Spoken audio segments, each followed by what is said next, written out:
The first week of NBA free agency is in the books, and on today's episode, we're going to discuss the winners and losers of the NBA offseason so far. We're going to talk about it all and more right after this. Welcome to the number one place for your daily basketball news and analysis, NBA Central. What's going on, basketball fans? Welcome to another episode of NBA Central, your number one spot for everything basketball related. We got Bobby, C-Dub, Kev, myself, Hayes, in the building today to talk about what's going on around the NBA. And fellas, there's been some teams, we've talked about winners, right? Like I want to kind of focus on and talk about the winners and losers, but we're going to go more in detail on teams because I think after the draft, we're kind of waiting to see what some teams did in free agency. Some of those same teams that didn't do much in the draft have done jack shit in free agency, but we're talking about the offseason overall so far. We're going to start off with the winners, though. Who wants to give their first winner of the offseason so far? Shit, I'll go first. Let's go with the Houston Rockets. I think the Houston Rockets seen the opportunity that they have to target the OKC Thunder, and they did just that. Look at their moves. All of them are specifically targeting the OKC Thunder, and they did a great job. If you look at re-signed and Jabari Smith Jr., he was important to that franchise going forward. They got that done. They got the likes of Kevin Durant back in the building, among other things. The Houston Rockets, I think, have had the best offseason as late when it pertains actually of going for a championship this year coming up. So mine's got to be the Houston Rockets. All right. I'm gonna go with the Denver Nuggets as a winner. I think that a lot of the things we seen in the playoffs, they was one of the teams that actually pushed Oklahoma City to the brink, really. And they just really needed some more depth coming off of that bench. And then you go out there, you swing, and you go out there and get yourself a Cam Johnson, a guy that can shoot the three and provide you with more size. And it's very, very good on the defensive end for the Denver Nuggets to go out there and try to push for another championship. And then you go out there and you get Tim Hardaway Jr. I think that's a really good addition. You're not going to expect a whole lot of him, but you're going to see if you're going to be able to stay healthy for your organization and then come in and provide some additional scoring that was definitely needed in that Game 7 versus the Oklahoma City Thunder, especially when you got Alex Caruso jumping on Big Jokic like that, and then you got Lou Dort and all those other guys that you have to worry about. Now he's going to be able to swing your Joker. He's going to be able to swing that thing around, and guys just got to make shots. And then I think Bruce Brown, he come back. He was definitely one of those big pieces for the Denver Nuggets for when they won a championship a couple years ago. He went off, went out there and got the bag. Now he got the bag secured. Now you get to come over here and try to push for another championship. And the versatility he's going to bring them, that energy he's going to bring them, I think is going to be huge for him. So I got the Denver Nuggets as one of the winners of free agency for sure. I feel you, Bobby. I'm gonna go to the Eastern Conference with this one and say that the Atlanta Hawks are a surprising winner for me, man. Getting Porzingis, Nickeil Alexander-Walker. They're going to be a defensive team in the Eastern Conference. And right now, fellas, the East is wide open with Tatum out probably for the year. The Milwaukee Bucks looking like they're in turmoil as far as losing Dame Lillard for the year and then releasing him. Taking a swing on Miles Turner, we'll see how that turns out, but I don't see the Milwaukee Bucks pushing for a championship. The Atlanta Hawks might be one of those sneaky good teams that can make a run to the Eastern Conference Finals with Porzingis and your boy Trae Young. And the defense, I'm really looking forward to the defense, man. Dyson Daniels last season, he should have got a Defensive Player of the Year, in my opinion, with all those steals that he had. This dude had, 3,000 steals last year? Yeah, but still, getting defense is more than just steals. His on-ball defense is still questionable at times. No, I get it, but he still was the runner-up for the Defensive Player of the Year. So at the end of the day, I think the Atlanta Hawks are one of those teams that's trying to take advantage of the Tyrese Halliburton injury and the Jason Tatum injury and the Milwaukee Bucks losing one of their star players. They could be one of those teams that make a run for it, along with the New York Knicks, but they didn't do too much in the offseason as far as the free agency, though. I like all your picks. I think the Houston Rockets, clearly, you get Kevin Durant. You then make a series of moves that just like Dorian Finney-Smith is an underrated big pickup for them, especially losing Dylan Brooks. I think that they had themselves a really good offseason in what they did, and I think that it's just going to maximize on top of, like, they're still an extremely young team. You got 4 of their best young players aren't even done scratching the surface of what they can be at the NBA level, so I think they could be really, really good this season. The Atlanta Hawks would have been my pick, too, if Kevin didn't pick them. I love what the Hawks have done. I hate saying that now. I don't see them as a contender to make it to the championship or Eastern Conference Finals yet, but I do think they're definitely a playoff team. I still got the Cavs. I still got the New York Knicks. I got the Detroit Pistons, Orlando Magic above them, and don't look out. The Philadelphia 76ers, they're not my pick, but the Philadelphia 76ers have quietly have a really good offseason, too, for what they did. They just need health. If they stay healthy, which is a big if there, I think they're going to be a factor in that Eastern Conference as well. But I'm going to go to I forgot the Hawks picked up Luke Kennard, too. They did. That's a really good pick. Yeah. I mean, listen, the Hawks had a great offseason. Make no mistake about it. They had themselves an amazing offseason. But for my pick, I almost picked the Orlando Magic here because I think getting Desmond Bane is exactly what that team needed. Then I almost went and picked the Memphis Grizzlies because I think Cedric Coward and some of the moves that they made are really good. But my pick is going to surprise y'all. Not to say that they're going to compete for much this year, but I say having a sneaky good offseason for the fact that they now have a direction. The Washington Wizards had themselves a damn offseason, bro. I agree. Were they moving Jordan Poole, right? And then in that you've drafted Trey Johnson. They also got old boy from Illinois. Why am I at a loss for his name? Yakachonis. No. Yakachonis went to the Miami Heat. They got the other one. Will Riley. They got him. There we go. As well. And then you trade for Cam Whitmore for a second-round pick, 2 second-round picks. Yeah. On top of that, you're adding that to Bub Carrington, Bilal Coulibaly. You got Keyshawn George there as well. You got a lot of young pieces now that you can focus on developing these guys and see what they're going to turn into. Doesn't necessarily mean that they're all going to turn into something, but I think you got a nice young core, and that's really what you want as a direction. On top of that, they have $102 million in expiring contracts. Not to say that they're going to be some free agent destination next year, but that means they're in a position where they can keep taking on salary. They can be the third team in any trade. They can get more assets and stack assets back. They have completely, to me, given themselves a direction where before it didn't really seem like they had a direction. And I didn't even mention Alexander Sarr in that as well, who had a questionable rookie year, but started coming on more towards the latter half of that year as the second overall pick in 2024. I like where the Washington Wizards are as a young team that's focused on development, no long-term bad money on their books at all. And then when I found out that their GM spent 15 years as the vice president of basketball operations with the Thunder, it then made sense for why they're doing things the way that they're doing it. Facts. So, but I like what the Wizards have done as far as picking a direction. Oh, man, that's good work right there, Trey. You came from Washington.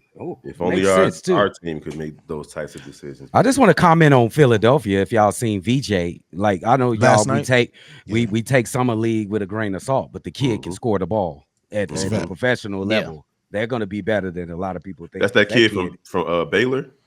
He is not from Baylor. I know he is. He was killing. Bro was dunking. Like Anthony Edwards. He would play like Anthony Edwards. Now, I don't know if his 3 is going to translate too well early in the NBA season because in summer league is a little different. His shot release is a little slow, but the athleticism was definitely on display. Especially in that open court. Dude was a one-man fast break for sure. That in his defense, like he's an amazing on-ball defender, one of the better on-ball defenders in this draft class, and I think that's where he's going to have to make a name for himself. I don't know how much shots he's going to get with Maxey and McCain and Paul George and Joel Embiid, Kelly Oubre, but the thing about VJ Edgecombe is that his game is so fluid and he can fit into so many different places that I think he's going to be big for that team. And I think now that they have a 3-guard rotation in Maxey, Edgecombe, and McCain there, it's going to be deep. It's going to be really good for them. And you mentioned Paul George. I mean, how many games is he going to play? I think he's going to get minutes. It depends on the injury situation in Philly. We already know that that's a big part of young players in Philadelphia being able to showcase what they can do because their bigger name stars are constantly getting in and out of the lineup. Facts. Yeah. I mean, you look at that, for example, Adem Bana, he's going to have an opportunity. Justin Edwards, who came on for them at a point last season. Oh, by the way, I didn't even mention Quentin Grimes, who finished the season on a tear, but he's not re-signed yet. He's still a restricted free agent, so we'll see what happens there. So the market for restricted free agents is low right bro. now. I don't think any restricted free agent has signed a new deal yet. They all just sitting there like because they got to do signing. They got to do signing trades. That apron is causing a lot of trouble with people trying to find new teams because nobody wants to go into that luxury tag. Yeah. With that said, let's start off with losers. And I'm going to start off this one because I got a rant to go on. Has anybody seen Pat Riley? Can Pat Riley please stand up? Where is Pat Riley? Pat Riley's on the beach somewhere with a Corona and a White Claw and just forgetting that offseason is going on. The Miami Heat have done nothing. They re-signed Davion Mitchell, which is a really good re-signing for them. Yeah. They did draft Kasparas Jokic, which they needed a point guard. I like that move. I don't hate that move at all. But when you're talking about a team that they came into this offseason with rumors of them being in the KD trade or them trying to get Giannis Antetokounmpo, them wanting to get Jonathan Kuminga, they have done nothing at all remotely. They are one of the most inactive teams. People say the Bulls ain't did nothing. At least they made a trade in this motherfucker. Like, the Miami Heat ain't done nothing all offseason. I don't know if they understood that the offseason has officially started. I think they may think that we're still in that period of the draft where you can like do some things but not fully, because it's so surprising for me for a team that had all this talk about being aggressive, going out and getting Rui Hachimura for Andrew Wiggins. They haven't done shit. Not jack shit. They haven't done nothing. They got their mid-level exception. They got a trade exception of, I think, of $10 million. It's not like they don't have avenues to make this team better. They ain't done nothing. Pat Riley, please come to the front of the line so we know that you're still alive. Can we get a wellness check on Pat Riley somewhere? Facts. I don't know what's going on. That's a fact. I like the pick too, bro. I like the pick because they definitely just sitting there. Hey, it wouldn't surprise me before you go, C-Dub. It wouldn't surprise me if they are the team that trades for Bradley Beal at this point. Ew. That's doing nothing too. That's doing nothing. Ew. Yuck. I'm gonna go with this. I like the way that Drip did that. I'm gonna go with the Indiana Pacers, and I'm gonna go with have patience. Miles Turner, I think if you take away Tyrese Halliburton, who I think is the heartbeat of the Indiana Pacers, he's everything to him. He's the front man. He is their number one guy. But I think this Indiana team doesn't go with a guy like Miles Turner. And you guys did not prioritize this guy and get him back. I understand that you're going to lose Tyrese Halliburton for the entire season, maybe the entire season next year. But you just went to the NBA Finals after going to the Eastern Conference Finals. This one move of getting rid of Miles Turner might be the roadblock in your progression and where you guys are going with this young team. Like, that's a big move. I don't think they get back to winning when Tyrese get back, because Miles Turner means a lot to this core of the Indiana Pacers. So I think it's the Indiana Pacers with that one move with not keeping Miles Turner. It's gonna hurt him. My selection for a loser is it's a player. It's Giannis Antetokounmpo. For me, I get it. You know what I'm saying? You guys, they picked up Miles Turner and things like that. But then you just went out there and re-signed Kevin Porter Jr. You re-signed Bobby Portis. You move off Brook Lopez. You re-signed Gary Trent Jr. It's just moves that really, you still going to be in the same spot, bro. And I understand the loyalty aspect too, you know what I'm saying, wanting to play for one franchise for your entire career. But if the Houston Rockets would have came calling for me, we want to play for these championships, big dog. So I look at him, especially with all his little subliminal messaging that he has thrown out throughout the years. Some of your things that you said could potentially be why you lost Drew Holiday. Could be potentially why you hung on to Chris Middleton too damn long, and you know he was a broken engine at that. It's particular exactly moment. the reason why they wanted to trade because us all that Jimmy subliminal Butler. stuff. Yeah, they wanted that's to trade I just Jimmy heard Butler that. straight up, and he was like, "Nah, Yeah, and that to get a dog like Jimmy next to you, and he has his injuries too, but more healthy and more reliable when it comes to the playoffs. We'll probably discount this year. The playoffs will go to state, but that would have been a good addition to run with. And Giannis, hey, I don't see a championship coming this season for him, even if the East is open. I think there's going to be a couple more teams in the Eastern Conference ahead of him, and then once you potentially make it to the finals, yeah, y'all not good enough to beat none of those teams over there in the West. So I'm picking Giannis. Yeah, I was thinking about the Milwaukee Bucks in general, just based on how things are going. Even getting Miles Turner, I don't think it moved their needle. I was considering Minnesota. They just paid their players a little too much to improve their team. But I'm going with the layup here with the LA Lakers.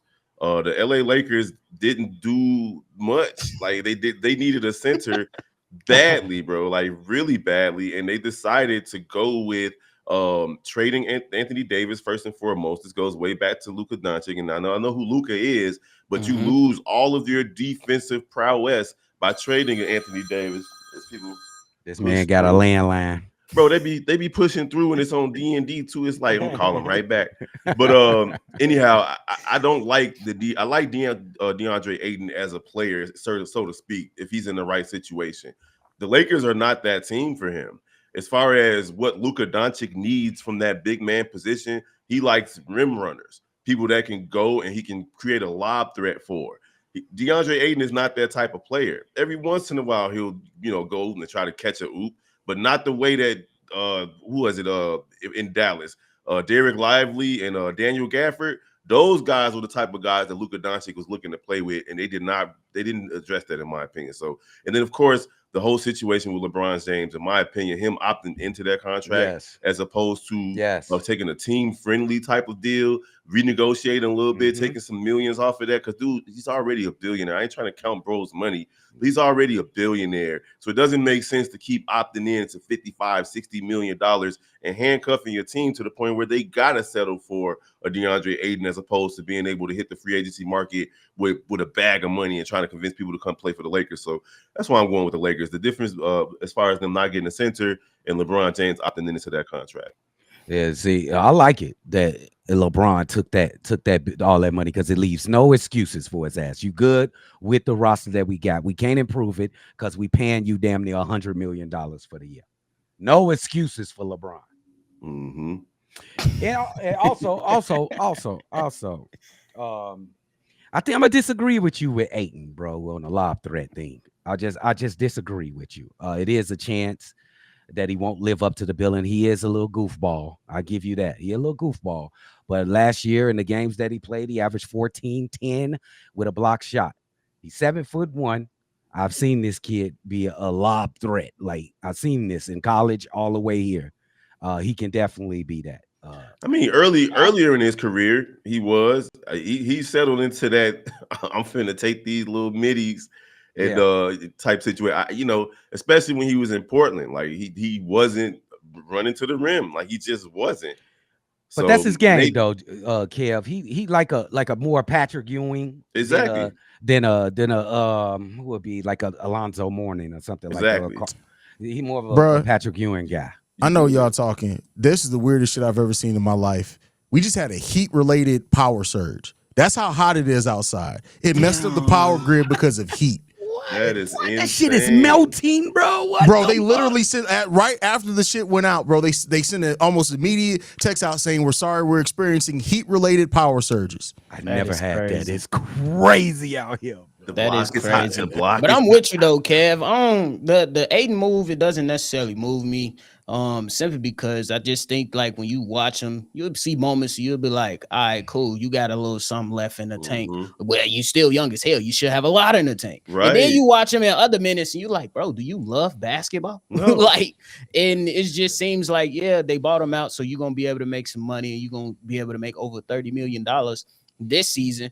But going into next season, like, how important is it for you to say I'm one of those guys? You were selected number 1 overall ahead of Luka Doncic. You have not lived up to that bill. Yeah. So I'm with you, Kev. I think the Los Angeles Lakers, they took a big hit. And then again, I'm with you. I can't count another man's pockets with LeBron James. But LeBron James, how important is that fifth ring for you?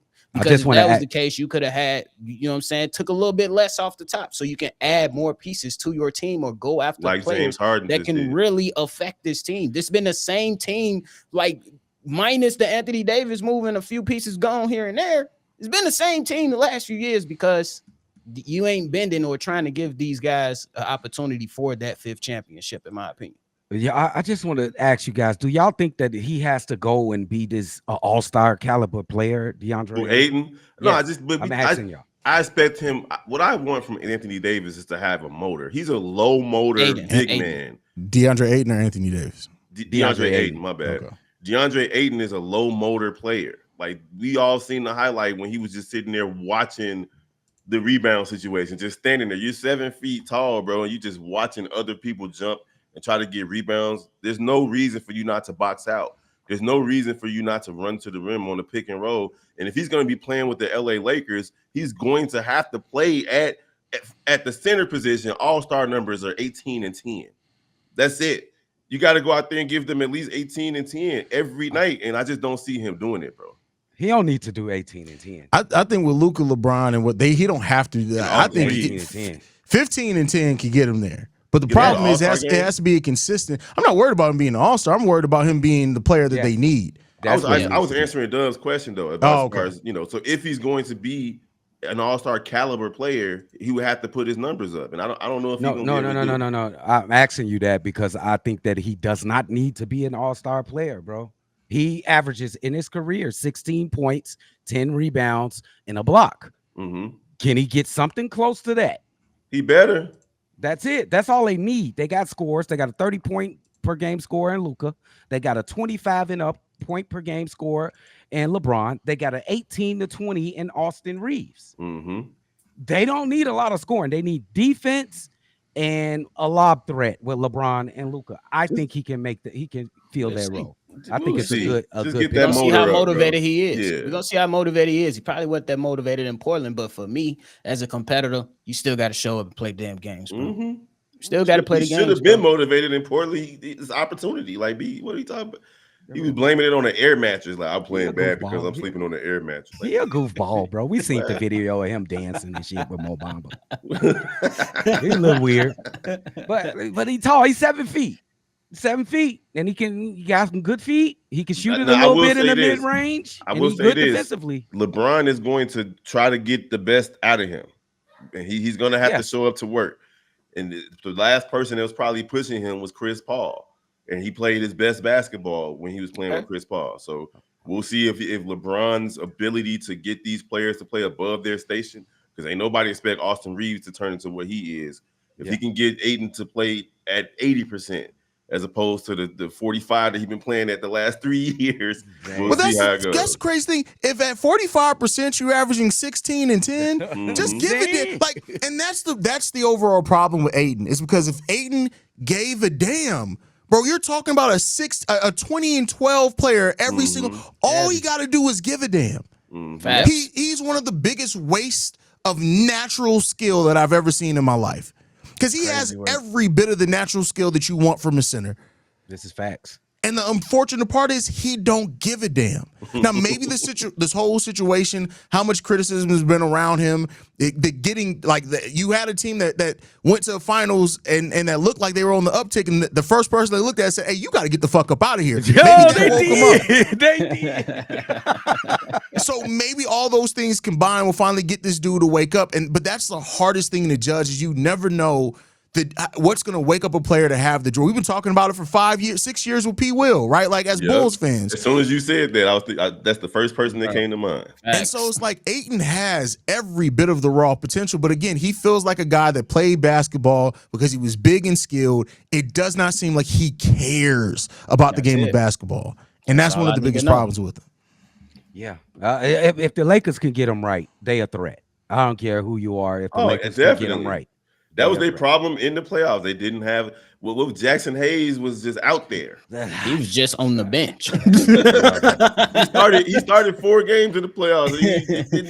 And JJ was like, I seen enough. He was like, look, hey, y'all ready to play this whole second half? Because I'm not putting nobody else in the game. Bro, that's still one of the craziest playoff decisions I've ever seen in my life. That dude looked at the bitch and said, all y'all bitches, y'all got cases. Sit y'all asses down right now. The real. All y'all trash. Hey, you know what? Put me in. Put myself in. Can I be a player coach still? Am I still in the NBA Players Association? But yeah, man. But I love all y'all picks as far as winners and losers, man. I think that this has been an offseason where I think a lot of teams, you could tell the difference between the teams that wanted to be aggressive about changing where they were, like the Rockets, of course, the Denver Nuggets, I think were aggressive about adding a lot of depth to that team. But then you got teams like another team that's kind of disappointed me in their lack of activity, really, and I get it. They didn't really have the room to do so. But the Minnesota Timberwolves, like you were right there, bro. Yes. You were right there. Maybe they putting a lot of stock into Rob Dillingham and Terrence TSJ. Yes. That's why I was going to go. Because he gave him some good minutes in the playoffs a couple of games. So they probably banking on that. And they did pick up Juan Behringer, who is one of the highest upside players in this draft. I think he was the second or third youngest player in this draft, has tremendous upside. And you're talking about a guy, Rudy Gobert has 2 more years left on his contract, so I'm sure they're probably hoping that maybe he's ready to be a starting center in those next 2 years. Right. But I'm talking about, what did you do to help Ant now? And the thing that would have changed it for me, much like with Orlando, I give Orlando high grades. And basically all they did was they brought in a better shooter, right? And they traded off some pieces. You just had to go find Ant a point guard. Where's his backcourt mate? Because Mike Conley in the playoffs last year looked like he was like, hey, y'all, I'm old. 38. I'm going to go ahead and check out on y'all. He looks old. What? You know, Chris Paul on the play in LA, we talked about this last week. He would be a perfect fit for Minnesota. But unfortunately for them, he don't want to play in the Midwest because he would be that guard. Not that he's young himself, but he's that cerebral point guard that gets things going. He can still hit the midi, and he can still hit big threes down the stretch. But at the end of the day, Minnesota's struggling at that position, and it's going to hurt them in the playoffs again. I think their logic is, like Nephew was saying, they're going to run with Rob. They gave him a lot of look last year, and in the playoffs, they're going to run Rob at the point guard. He's going to see more minutes, and I think he deserves so. The kid has an abundance of talent. He's just young in the head. And then when it comes to Terrence Shannon, he's also going to see more minutes because last year in the playoffs, especially in the last game that they got eliminated, he played terrifically. Yep. He looked like the best player on the court for some damn strange reason. Shots out. I think the Minnesota Timberwolves like, look, man, we was right there. We got beat by did they get beat by the OKC Thunder, right? Mm-hmm. Yeah, we got beat by the champions. Let's run it back. Let's get better. We'll have a year with Randall playing more games with Anthony Edwards. Let's see how that works. We still got a great defensive anchor and Rudy Gobert. We got Nas Reed, super sub, coming in and out in the lineup, averaging about 17. They said, let's run it back. Big useless Rudy Gobert, man. Whatever. That's their logic. Rudy Gobert isn't useless. Like, that's not fair. Useless. But I will say this. Like, but I think that how in certain matchups how ineffective he is, that what made them realize we cannot lose Nas Reed. Like they just couldn't lose Nas Reed. Now, you cannot lose Nas Reed. I'm not saying he's completely useless, but in the moments where he's needed most, he's the last airbender. The dude disappears, and it's like it's rough. What are you depending on? The things that he needs to do, like.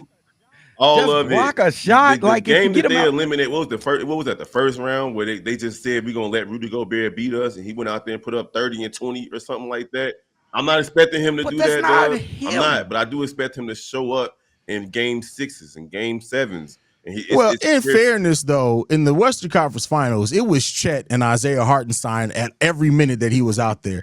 Yeah, that's only so much he can do against that. And then against the Warriors, I know they won that series, but we all know Draymond Green is the anti-Rudy Gobert. That man sees him and probably pisses himself every time, bro. Like, I mean, I'll give you Hartenstein, but Chet is he weighed 117. But it's not just about weight, bro. He's too skilled. Bro, Chet is so smart. As a defender, bro. Chet knows how to use the angles, bro. And I get that, to your point, is one of the downsides about Rudy Gobert, because at times where you expect him to power through somebody, all somebody got to do is be skilled, and he like, hey, Ain't you like 190? Right. Yeah, sit your ass down, my boy. Bro. He just uncoordinated. He ain't got no rhythm. croissant Rudy eating. Gobert when it comes to Rudy him Gobert having the look ball. like He somebody who still uncoordinated. only He has just looks missionary stiff. sex, so that don't surprise me, bro. Like, you know, I'm it don't make comfortable no with sense. That's funny. Hell no, man! Stop going on Rudy, bro. He a 5-time He's defensive a Hall of player of the Famer year. off that alone. Yeah, Like, we're he- going to see Rudy Gobert get in the Hall of Fame, bro. Yeah. You know that, right? It is. Is that funny? Look It's at that true. smirk on Drew face. He about to be up. He gonna be in there. I mean, hey, we saw Ben Wallace do it, so hey, it is what it is. Hey, Ben, And since we He all is. pick teams and none of us picked the player, the biggest loser as far as player-wise in the offseason is Giannis Antetokounmpo. He already said Yeah, that was my pick. Oh, That was yeah, Bobby. yeah. yeah, I Listen, picked the player because he tweaked. Hey, bro, Giannis is. Hey, listen, I shout out to loyalty in 2025 because not everybody has that. But your team went out and signed a bunch of role players, which isn't necessarily bad. Sometimes role players is what creates the difference. And said, oh yeah, by the way, we're gonna waive Dame and get Miles for you. Who Miles is a really good player, but we saw in the last two series in the playoffs. Yeah. that was a crazy Hail Mary to try to keep somebody. It's like we're not gonna go get you Beyonce. We're not gonna go get you Kelly. We go get you Michelle Williams. Come on over here. This man. This man. Michelle can Man. sing in the church, bro. She a church singer. You didn't bring in Beyonce or Kelly. You went and got Listen, Michelle. Put some respect. Michelle Williams got a voice on her, You bro. brought Like, Michelle. But when you got Beyonce she and do, Kelly bro. out there, bro. yeah, I mean, listen. And shout out to all y'all. I mean, well, shame on all y'all for the last 20-some years not acting like Kelly Rowland isn't more attractive than Beyonce. Y'all Bad, stupid, bro. Bad. Yeah, listen. Y'all stupid as hell, bro. Yeah. Bro, It's about that listen. natural. Kelly Ooh, Rowland no. is a bad motherfucker. Anything left, fellas, before we get up out of here, man? Nah, that's it. No, sir. Make sure y'all continue to hit that like button and hit that subscribe button, man. We on our way to 4K. NBA Central almost. That at old 4K school ass ringtone, old man. Land. I told you, you got a That's landline. How I can hear the phone. Somebody pick up the phone. Man, that's hilarious, man. We appreciate y'all for tuning in, man. We're almost on the road to 4K. We 333 away from 4K. We appreciate y'all, man. It's been a big turn up over the last like 2 months or so, so we appreciate y'all there. Y'all can send us any feedback, questions, comments, concerns, NBA Central Show at gmail.com. And then lastly, if you want to leave a text message and our voicemail for the mailbag, 773-270-2799. We're the number one spot for everything basketball related. We'll see y'all on the next one. Peace, y'all. This has been a presentation of the Breaks Media.